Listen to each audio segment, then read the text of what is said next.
One, that was yesterday. Today, elimination round number 2. 40 anglers on the water. Top 20 are going to advance to the knockout round. Now, the knockout round is the best 20 from Group A and Group B. And guess what? Those guys are still in the running. We're going to take a look at the score tracker right now. These guys are still in the running if you're in the top 20 in either group for the $100,000 prize. What a record-breaking day for Zach Birch. 105 pounds and 6 ounces, setting a new record. Last stage winner, Jacob Porosnik. He finished up in the 11th. Brett Ayler, a good run, slid down but picked himself back up. Man, let's look at some of the names that didn't make it. We saw Mark Daniels Jr. have some great runs. James Watson, no more. It's so cool to be here and see the cameras. To a former Bassmaster Classic champion in 34th, Paul Elias, and rounding out the field on the bottom of the score tracker, Kelly Jordan. A tough day, but we've seen some incredible runs for him. Are you guys ready to meet some of these anglers and hear what they had to say? Let me hear you get loud. Ladies and gentlemen, let's bring him in. He's an 8-time Angler of the Year, 4-time Bassmaster Classic champion, multiple-time Major League Fishing Cup champion. Please welcome up Mr. Kevin Van Dam. Started in 29th, worked down to 33rd, grand total weight of 51.07. Kevin, I'm going to have you throw this out in the crowd. You can do it now or after the multiples off. But shotgun round, if you got off to a slow start here, you look at the top 20, only 3 that started in the top 20 dropped out of it. So it was tough if you didn't get off to a good run. Yeah, you know, I kind of struggled a little bit that first round, and I got onto something a little bit later. You know, that water had come up a little bit, and I seen that a lot of the fish were spawning, and you know, I thought I would be able to duplicate that today, but they really dropped the bottom out of the water. I got off to a good start this morning, and then I knew I had to change some water, I had to find some more water, and just couldn't really get after it. So it's just one of those things. You know, I caught a lot of little ones, mostly catching males, and it was just one of those days where I knew I had to keep adjusting, and I couldn't find the right water at the end of the day. It's just, I'm really frustrated after you know, after the last event, just, you know, coming close, and then the same thing here again. You know, I had it there in the first round and just didn't make the right decision. So, you know, I wanted to have a big week this week where, you know, all the anglers are out there supporting autism awareness, and, you know, I'm pledging $5 a pound. So when you catch it, you know, the weights that we're catching, that's going to, you know, generate a lot of money for different autism charities. So, you know, a lot of the anglers are wearing the wristbands. I'm going to toss one of these out here. I've got mine on, and, you know, it's a great cause. And I'm proud that so many of the guys are supporting it, really across all the tours. So it's not just here at Major League Fishing, but,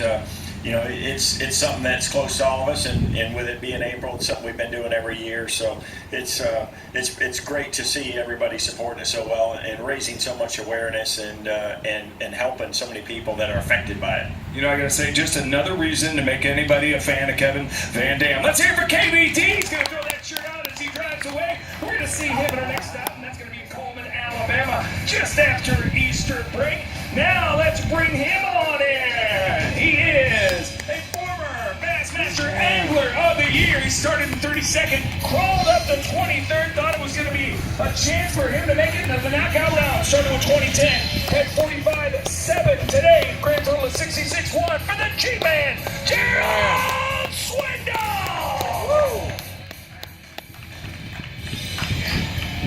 Liking the wrap on the boat and the truck, little murder with a little shine to it. Man, you were close to shining today.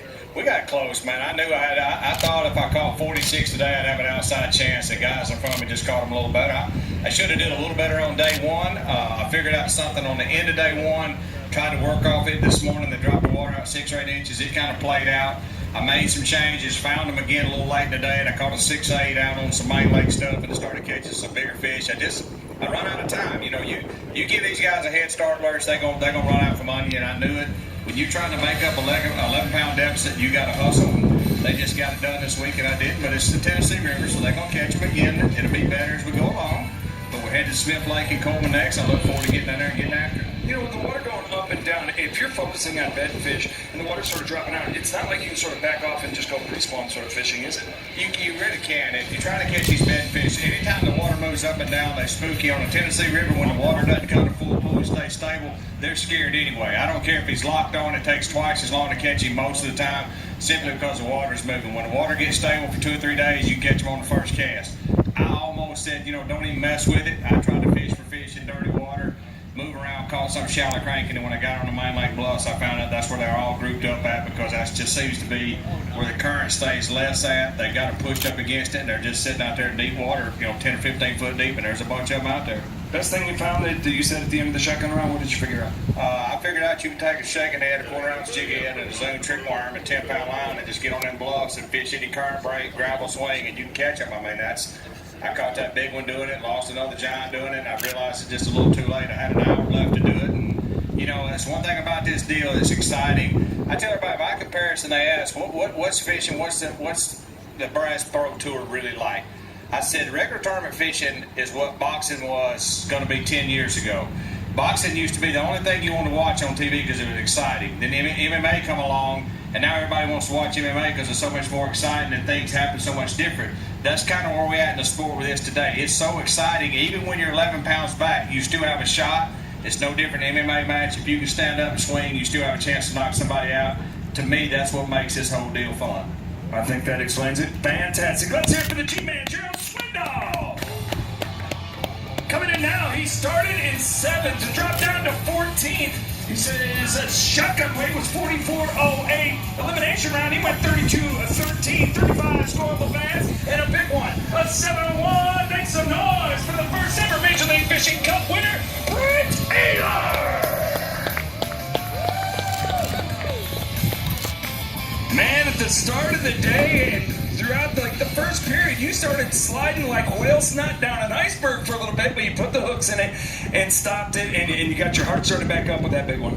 Yeah, it went bad this morning. I just didn't have enough bites, and I lost a few, but just wasn't getting the bites. And I kind of started to spin out a little bit, and then I finally kind of called an audible late in the day and ran to a spot and caught a 7-pounder, and it was...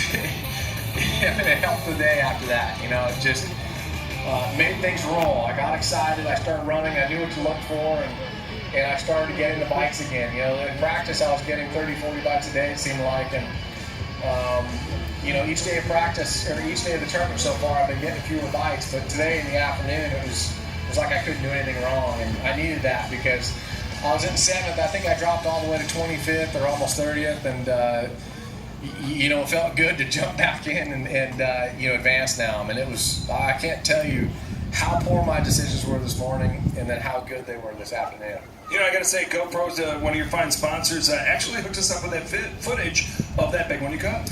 Yeah, I just turned the camera on. It shut off, I recharged it, and just turned it back on. 30 seconds before I caught this fish. It was 7-pounder. I haven't caught one that big this week at all. I haven't caught one that big all year, so I was pretty excited. To go from, I have 9 pounds at that point, catch a 7-pounder. I had 9 pounds at the start of the third period, and my next 2 bites in the third period were a 7 and a 4. And, that was my whole day right there, is to just get things rolling, and it was pretty cool. And I captured on GoPro. It was pretty awesome. Well, you're still in the running for $100,000 and our Berkeley Big Bass of the day. That's going to put a little extra money in Brent Taylor's pocket. A good day for him. But remember, all weight goes down to 0. So as hard as they've worked over the shotgun elimination round, it's all resetting to 0. This guy here, you've known him from the west side, the east side, the countryside, and worldwide. James Watson! Started with 1801. Today, 3802. Grand total of 5603 puts him in 30th place. And man, a good run when it comes to the elimination round. And Watson, you put it together just a little too late in the days that needed to happen. Oh, story of my life, a day late, a dollar short, you name it. Man, what a rough day on me. I lost my shoes. You did?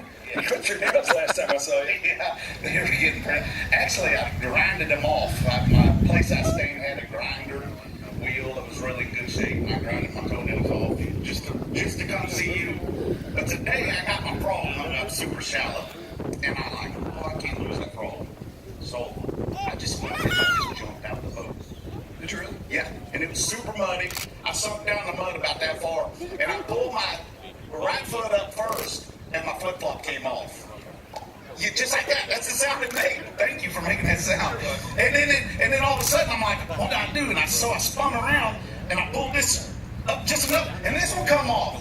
Exactly, it's the exact sound it made. And I'm like, what the hell's going on? And so my frog's up here, and I still got my rain gear on. And I'm like a blind man, and I'm down here, and I'm looking around, and I'm feeling around, and finding my left one. And then I go over here, and looking for my right one. About that time, my frog comes off, and a 5-pounder eats it. Just joking, I made that part up. But I never did find my right flip-flop. It's out there. You know, you said about 500 words, but a picture's worth 1,000 words. I think we got a picture of maybe, there we go. Look at that, dead sexy right there. I said, hold on, I gotta make a pose for words on this one. Well, center of the boat doesn't mean you're going to make the center pole, but, you know, a picture before you can move on. You know what I catch? 100 pounds today, what I catch? All right, 5603. Today you caught 3802 in grand total. I had the two together. Normal day for me. Well, you know, there was 1,400 pounds of fish, scoreable bass today, and you were part of that equation. Let's hear it for James Watson. Always bringing a little fun to the fungus on his feet. That's right. Here we go. This guy started in 28, ended in 28. His shotgun weight 25-14, 35-15. Grand total is 61-13 for Mr. Jason Christie. I think he's got 15 pro wins, and man, it looked like the end of the day you started making a run, maybe figuring some stuff out. Just, man, it's a tough hill to climb. I did make a run, and I figured it out late, a little bit after noon, I think, and what happened was I was stubborn. Practice first day of the event, of course I didn't catch them, but I was. Oh, you're fine, bro. And these fish just moved. They got on wood, and I'm fine. The boat official, I think about 1:30, he said. Your partner. He's right over there. You're 6.5 pounds back, and I mean honestly, I was rocking. And I flipped up underneath the dock and was swimming it out, and I had a 7 or 8 pounder try to get it, and I missed it. And it seemed like whenever I was flipping a tube, and that was the key. Whenever I went from the jig to the Fiber King tooth, I started getting bit, and that happens a lot whenever these fish start spawning. But anyway, I didn't get that fish, and it almost felt like somebody let the air out of me whenever that happened. Yeah, emotionally it can take a little bit out of you. You know, you said you got stubborn. You know, your ego is not your amigo when it comes to these things. You got to be able to make those choices and get off of what you think is going to happen. Yeah, you have to adjust. I almost think that in practice, the guy's better off just to kind of go look and get an idea, get a few bites, and then try to learn during the tournament. I'm trying to learn during practice, and that's going away, especially this time of year. We've had 4 events, and I think 3 of them's been around the spawn, and things change. So I'm going to have to change if I want to compete with these guys. Absolutely. Let's hear it for Mr. Jason Christie. We're going to see him in Smith Lake. That's going to happen just about I say the 30th, end of April. Coming in now, man. Talk about a superstar still getting it done.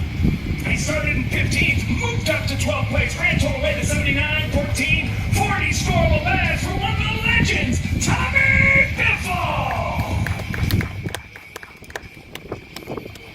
Tommy, in stage 3, you were doing fantastic, and put yourself in a good place to qualify for our Heritage Cup coming up shortly. Yeah, you know, that's a kind of a bonus to get qualified for that. And, you know, main thing is just to make it to Lamar and then make it on to Sunday.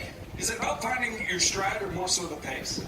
You just need to keep pace with everybody else, you know. It's, I tell my official, you know, tell me every time somebody catches one. I know they get tired of that, but it lets you know if they're biting and what's happening, and it lets you, you know, keep on going. You know, I think we weighed in 758 score tracker updates for you today. Yeah, we had a good day. Got on that spot right there and caught several in a row. So, you know, it's just a good spot. Is this playing in the way you wanted to catch him this entire tournament, or are you finding yourself really adjusting, or is it just finding spots and being able to do what you do? Just mainly fishing the way I like to fish. That's a bug and a hard head, and I've caught a lot of fish on different baits, you know, during the tournament, but that's my main bait. I think they said on MLF Now, I wonder how many miles he's pitched that bait through all the years of your career. Still going strong, it's Tommy Biffle! Coming in now, he's in a league winner. We got a little bit of a traffic jam, and they're all lining up for Tommy's autograph.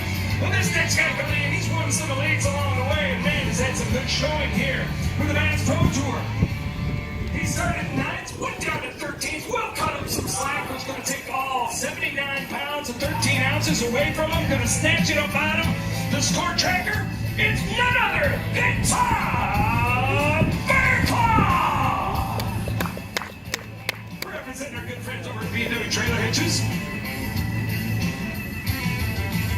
You know, it used to be back in the day, a trailer hitch, yeah, you just tow trailers with it. But these things here, you can adjust the height, switch the balls around with no problem at all. And man, it's a pretty ingenious invention, but not as genius as you were on the water today. Well, I don't know about that, but I managed to make it to the top 20, in advance and fish tomorrow, and I'm happy about that. I hit a lull right there at the end of stage 2, and I made a critical decision to change water. I kind of felt like I depleted my water, and made a good decision, made a long run, and by the time I got to where I wanted to fish at, I got a score tracker update, and I fell to like 17th or 18th, so I was fortunate to get some key bites right there at the end of the day, and I hopefully have something figured out for tomorrow. Yeah, when you're sliding down like that, it seemed like some guys would catch one, but by the time the score tracker would update, they'd fall 2 places. Yeah, it's unbelievable.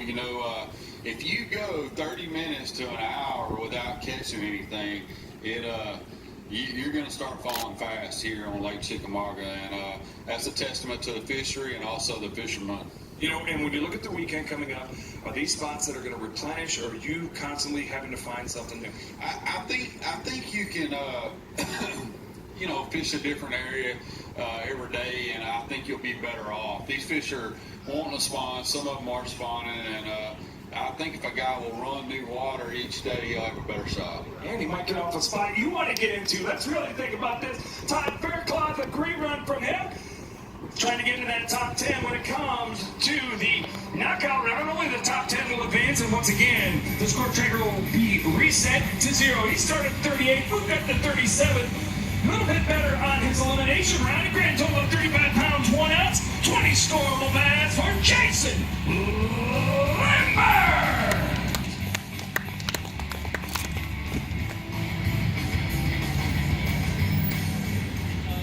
Jason, you guys have dealt with just about everything. Sunshine, cloudy days, rain, big winds, smaller winds, and man, those adjustments are not easy to make.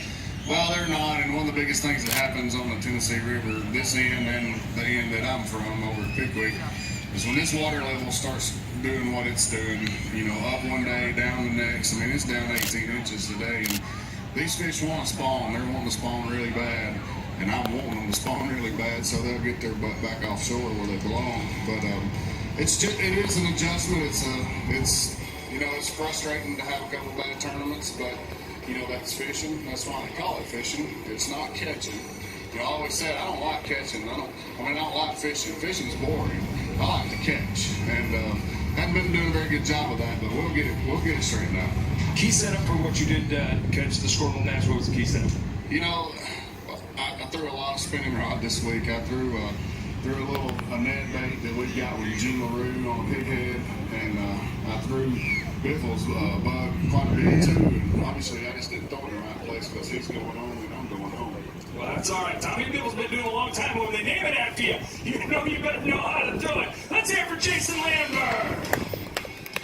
Coming in now, this guy was sweating bullets a little bit. He fell down the track and then got back up into the top 20, finishing in 20th place. He started in 12. 38-12 was his shotgun round. 33-06 was his elimination round. Let's do the math real quick. We're talking 72-02 for Cody Meyer. The man from California getting it done on the East Coast. Man, when you look at the fishery out here, I know the West Coast is the West Coast, but this East Coast Tennessee deal is a good deal. You said it, not me. No, I said they said it. I said they said it. I'm just repeating what I've heard. No, you know what? This place is absolutely phenomenal. I mean, it really is. I've been here a couple times, years ago, when the fish were really offshore. And it was really fun, but right now this is fun too. We're catching a lot of fish, and I had something so cool but so stressful happen to me today. Third period, it was getting towards the end. I was right in that bubble. I mean, I was coming up, I was falling down, and I'd literally throw a wacky worm up on a point. A 2-9 eats the thing. I set the hook, and right when I set the hook, I reeled into it, and an osprey came down, dove on the water, tried to grab my bass, for crying out loud. thank God it didn't. I was screaming and kicking my leg in the air trying to get that thing away, and I left my fish alone, and I caught it and advanced on. So thank God. It was stressful. Yeah, he's saying eatable bass, you're saying scoreable bass. Scoreable bass, man. I'll tell you what, I don't know what I would have done if that thing would have gotten my bass and I would have missed the cut. But thank God we don't have to find out. But you know what? I am excited. Being in 20th place, I mean, it's like being in first tomorrow. I mean, everything's going to zero tomorrow, so I'm excited. My wife, my kids are here. It is awesome. We're not going to have them on the boat, so they don't jump out today. But I know they never did. Thank God. But no, I'm excited to be here. Very fortunate to have my family here, my great sponsors, and be a part of this organization. And just going to change things up tomorrow, go to new water, and hopefully find some big ones and the right ones to make the top 10. Thus far, congratulations on the success. Let's hear it for Cody Meyer. And now, excuse me, who we got coming up next? I'm going to tell you who it is. He's a man from Alabama. He's got a nickname, a real name, and he's trying to get that claim to fame. He started in 25th, now down to 29. Let's hear it for Mark Daniels Jr. MVJ, that's a nickname. I had to get that out there too. I told him that you had a nickname and a real name. I got to give them both. And when everybody's running the same speed, it's hard to catch up. It is, man, but we gave it a good go. I tell you, in the last, maybe 15 minutes, I think I caught 8 bass. And it was one of those deals where the light bulb just went off way too late, and I didn't really get on the pattern. I was around the fish all day, just didn't get on the pattern. Got on them late, ended up catching, like I said, 8 in the last 15 minutes, including a 6-pounder, and just a $8 short. And that's part of it, so I'm not going to complain about it. Chickamauga is an excellent fishery, and as you can tell, these weights are just skyrocketing, but we kind of missed the boat. But that's all right. We're going to regroup, get back on the saddle, get ready for Smith Lake, and look forward to catching some spotted bass using my Garmin electronics, and busting out some spinning poles. So it'll be fun. What was that shining moment? What was the thing that clicked that the last half of that period 3 turned out to be so well? It was everybody knows a lot of these fish are spawning, and it took me all day to understand what exactly they were spawning on, because the water's really off color, so it's not like you're seeing them. But once I realized what they were actually spawning on, when I could make that specific cast, I was getting bit every time I came across that situation, and it just came together way too late. Well, that's all right. That's all right. You have anywhere to go. This is the halfway point for the Bass Boat Tour. Let's hear it for MDJ. Got up to that top 20, started in 39. 17 pounds his first day of competition. Able to put 45-13 on today. Now that's getting the go running right there. Let's hear it for the Honey Badger, Randall Farr. Slapping cobras and kicking jackals trying to get up there. A good run for you today, but man, like I said to KBD, man, that's a hard hill to get up to when your shotgun round's a little off. Yeah, I dug myself a hole the first day. I was almost dead last leaving the dock today, and I knew what I needed to do, and I had a shot right there at the very end, so I had a much better day today. It's just, this is a game of decisions, and the first day I pointed my boat the wrong direction, and it cost me a whole period of fishing. I never had a bite. Crochet had about 50 pounds, and the only boat I saw up there was Wesley, and he didn't catch one either, so today I ran back down to where I had a few good bites. I stayed there all day and caught the fire out of fish from line 10 until 3:30 this afternoon. I think I caught one within the first 5 minutes, and I caught one with 2 minutes to go today. Just needed that 9 or 10 pound kicker bite to get me into the morning. It didn't happen. So, I'm not disappointed. This place has been so good to me in my career. I fished a tournament here and had never seen it. And I won the very first tournament I ever fished on this lake.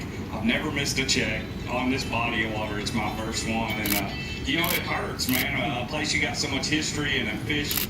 I grew up on this river fishing. It's where I learned how to fish. And, I hate that I'm not going to be out there tomorrow, but man, I've been on the road for a long time, and I'm ready to go home for a few weeks. I got to tell you, probably catch so many checks here. You got an account over at the First National, right on Main Street in town. Randall Farr, thank you for the info, the insight, and best of luck to you as we head to stage 5. Coming in, and now he is a former Bassmaster Classic champion, a former Forest Wood Cup champion, one of the few to do both. Let's bring him in. He started in 10th, fell down to 17th, and with some Sketchy moment for him there at the end of the third period. Grand total weight of 73 pounds, 11 ounces for Luke Clausen. I'm not going to jump until he's done because I don't need to buy rides. I don't want to do it, and you're still going to need them. Yeah, exactly. It was a stressful day. Again, I was in the same situation last event. I have a camera on me because I'm right on that cut line. I ended up on the right side of it today, but man, I'm just not fishing very clean. I caught about as many as I lost or broke off today, and hopefully I can get that going tomorrow. I'm excited to go out there and either be tied for first or last, however we want to look at it. Now, let's take a look at this. It seemed to me that whenever you said, man, I really need to get a bite, they seem to come. You know, I did manufacture a few today, you know, and it's really probably easier than I make it out to be, but that's the size fish I'm catching a lot of, and it's kind of disheartening that they weigh more than no fish do. Absolutely. I think you even said that. Now, obviously, your starting spot in shotgun round number would have been 2 for you today. Is it revamping day to day when you go out, or you have the same starting spots? I haven't even been back there. I went and fished some other places that I ended on the first day, and I had a few bites this morning. It wasn't as spectacular as I'd hoped. There's a lot of water I haven't fished yet. I feel like I can get bites in it, but getting them quick enough, that's the thing. They're catching them so good. You got to be catching one like every 10 minutes to not be falling backwards. So you got to keep yourself in that position all the time, and I'm going to try to do that tomorrow. I'm going to play the numbers game and see if I can catch 50 of them tomorrow. Well, great job on you, and it sounds like he's pushing the leftovers in the back of the fridge so nobody else can see when he can get them when he wants to. Here we go, this young man, he was another one we were watching in the last period, the third period, and had some chances, even had a penalty that really took a little wind out of his sails, and I'm talking Elton Schultz Jr. Ended up in 22nd place, 66.10, his grand total weight. Had a good day today with a 39-12 posted elimination round. Coming on in, and let's talk about it. That last half hour, you knew it had to happen. You even called it out and said, man, I don't think it's going to happen, but you can still have that chance. Yeah, you know, when you run a new water, you know you're fighting an uphill battle. But, you know, it was kind of the situation I had to do. I had a lot of opportunities this week that I missed them. I actually broke 3 fish off, which is really unusual for me. I usually break about 1 fish off a year. And when you're doing that, you're not executing. You're really not going to beat these guys. You know, when you're on that cut line in that last hour, that's when you really see how good these guys are, because they don't let off the pedal. At one point, I think I was 2 pounds out. I caught a 1.5 pounder, and I said, give me a score tracker update, expecting good news, thinking I'm 1 bite away, and he's like, you're 5 pounds out. And I'm just, you know, it kind of takes the wind out of your sails, but, you know, it was a fun week. If you'd have told me going out this morning I could go catch almost 40 pounds of bass, I'd have said, I'll take it and I'll qualify, but these guys are so good, they just catch them. You know, with the weight stacking up on a shotgun round and elimination round, do you look back to a mistake that maybe even happened in shotgun round or today that maybe would have been the difference? Yeah, you know, I told myself coming in today that I wasn't going to sight fish much. Actually, that fish I caught sight fishing, but I caught that fish quick. At the end of period 2, with about 30 minutes left, I found a fish that was somewhere between 9 and 11 pounds, great big giant one. And I ended up spending about 45 minutes on her before I finally, you know, put the call in to call it quits. You know, I would love to have that 45 minutes back. I mean, hindsight's always 20/20. If shoot a bit, I'd have felt like a genius. But you know, I think I spent a little bit too much time on that fish. Had I had another 45 minutes and caught another couple keepers, we might be having a little different conversation. I think everybody's got the what ifs and buts. We're candies and nuts. We'd all have a good Christmas. Elton Jones Jr. Coming up now, multiple-time Bassmaster Angler of the Year. I think it's either 500 or 5,000 competitions this guy has been in the Bass Angler Hall of Fame. Let's hear it for Mr. Gary Klein. Started in 6th, went down to 15th place, one of the founding fathers of Major League Fishing. And man, we are seeing performances from you through the stages now. You seem to have got that step in you, and you're performing very well. Well, I tell you, you know, you definitely have to step up your game competing against these guys in the Major League Fishing format. You know, not only that too, but we're on one of the most awesome fisheries in the country. I mean, anytime we get to come to a lake like this under these conditions, it's fun to go out and try to compete with them. But I'd like to say hello to my mom in California. She's watching. And my daughters and my wife. I have not been home since I've been on the road now for about 6 weeks. So, anyhow, love you girls. I do get to fish tomorrow. I qualified, and I'm looking forward to trying to make the championship round. Absolutely. I think you could do it. I'll tell you what, you did get to see the family that came out and cheered you on and kind of rode. So, I mean, it's those little moments. A lot of people don't realize how much time you guys spend on the road. Well, it really is. You know, our family has been raised in the fishing industry, you know, so they know what the competition's about. A lot of time off the road, but, you know, they are our biggest support group. You know, even when you had that other job, which was no other job, he's been a professional angler his entire life. That's Gary Klein. Let's hear it for him one more time. I've heard of him forever. Gary Klein, I've heard of him forever. Let's get that out because right now we're going to take a step away from the stage. We're going to get the next set of anglers lined up and ready to go. Make sure you come down here to Point Park tomorrow. You can watch the set throughout the day and come back for the post-game show. We were just on the screen, you and I. Was we? That right there. Cool.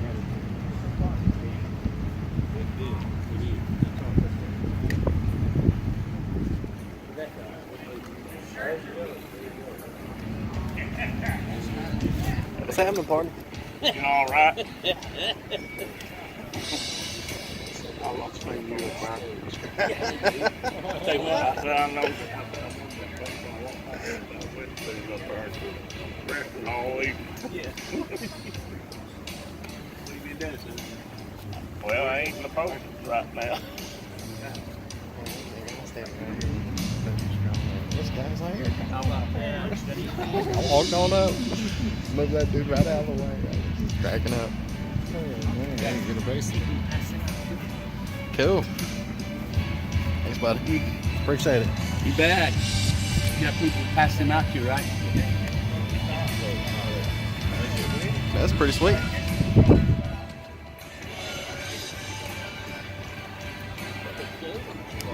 Yeah.